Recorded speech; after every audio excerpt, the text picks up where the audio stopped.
We are going to question number 12. The role played by Chief Chindia in the Crown of Thorns. He is the chief of the Byongong people and of Small Monje. He is called to replace Anthony Nkwalek, whom the elders consider not to be fit to be their leader. He accepts money from the deal and he convinces some elders to help him keep their kekewo and hand it to the deal. During the meeting at the Ndiende, there is apparent guilt when the theft of their kekewo is mentioned. The guilt is all over him in such a way that he trembles and he is even unable to lit his cigarette. When he attempts to leave the hall, the road is barred by Nkombefo. When they go to the Dio's house, he treats the Dio with a lot of reverence, causing anger among his elders. He carelessly tells the Dio that they say that their God is missing.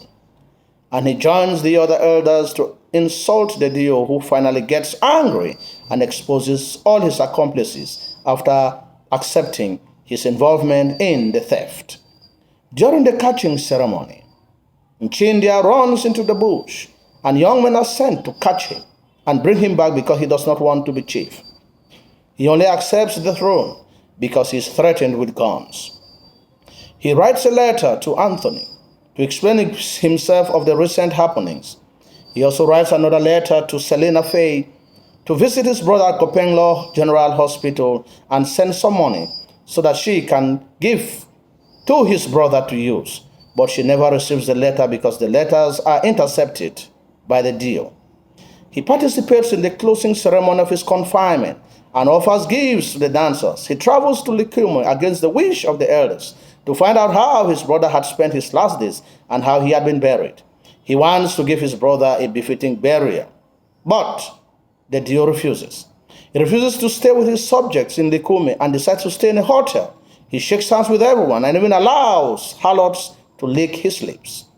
He summons Anuse to his hotel room, but he refuses. He decides to meet him in his office and later on in his house, where he is humiliated and treated like a child.